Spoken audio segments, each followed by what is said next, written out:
عليكم يا جدعان، ازيكم عاملين ايه؟ ازاي تذاكر احياء؟ طبعا هي كماده بقى هتقول لي ده الناس بتنقص فيها كتير ومش عارف ايه ومش عارف ايه. طب ماشي، هتعمل ايه بقى؟ هتذاكر وتعمل اللي عليك وتخش الامتحان، نقصت جبت درجه حلوه جبت خلاص. انت هنا جاي تعمل اللي عليك، وربنا يشوفك ويقدر تعبك وتخش بس خلاص. ما تتناقش في اكتر من كده.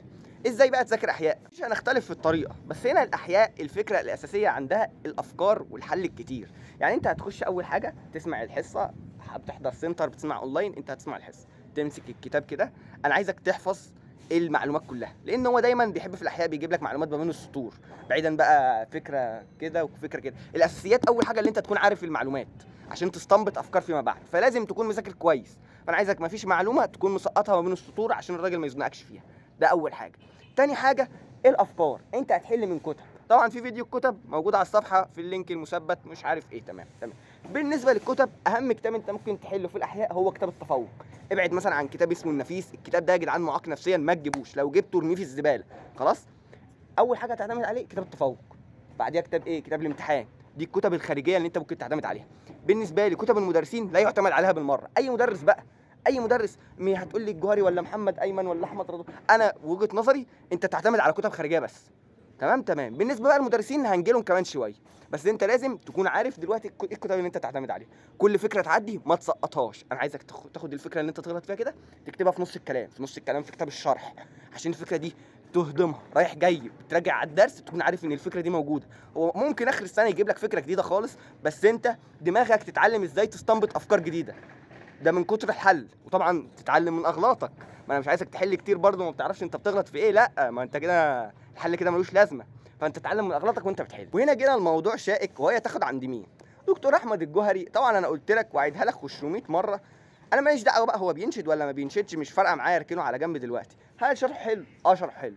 احسن واحد بيشرح احياء في مصر هو دكتور الجوهري، قولا واحدا. عايزك تكون عارف كده. ايه الحل؟ حله حلو؟ لا، مش حله حلو، حله مش حلو. وهو بقول لك في الفيديو حله مش حلو، كتابه حله مش حلو، الاسئله مش حلوه خالص. تمام. انا قلت لك اهو، وانت براحتك. هل تعتمد عليه؟ بص، في فيديوهات الشرح عنده على اليوتيوب، ممكن تخش تسمعها لو انت مسقط حاجه. هو منزل شبه المنهج كله على اليوتيوب حرفيا، فانت ممكن تخش تسمعه. بقى عايز تعتمد عليه وانت تجيب كتب بقى التفوق والامتحان تحل معاه بجانب المنصه. هو حتى برده من فتره للاخرى لما بينزل مراجعه باب اول او باب تاني بيحل كتب خارجيه. تمام. غير كده بقى ما تعتمدش على كتابه لوحده. بالنسبه بقى لمحمد ايمن، شرح حلو. هل كل الناس بتفهم منه؟ الصراحه في جزئيه من الناس ما بتفهمش منه، يقول لك ان كلامه مبهم ومش عارف. انا كمعاذ كنت بفهم منه عادي. هل تعتمد عليه؟ هو اسئلته قد تكون احسن من الجوهري بشويه، بس برضه لسه ما وصلتش للليفل اللي هو حلو. بس هو في الاول والاخر والله مجهود الاحياء بيبقى عليك، يعني محدش هيعرف يوصل لك للافكار اللي هي نفس افكار امتحان اخر السنه عشان نكون منصفين لكله. بس يعني في ليميت لسهوله الاسئله، فاهمني؟ الجوهري اقل من الليميت ده الصراحه.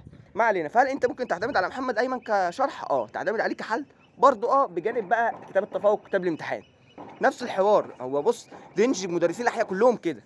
هل بقى تاخد عند مدرس بره تعتمد على كتابه ولا كتاب التفوق والامتحان؟ كله الاعتماد عليك برضه في الاول والاخر. نخش بقى في دكتور احمد رضوان. هل هو شرح حلو؟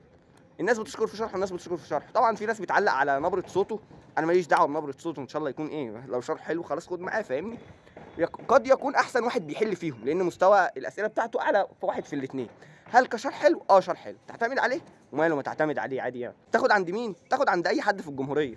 ما تخش طبعا تقول لي مدرس كذا من الدقهليه اخد عنده ولا لا، انا مش السجل المدني عشان اكون عارف كل المدرسين.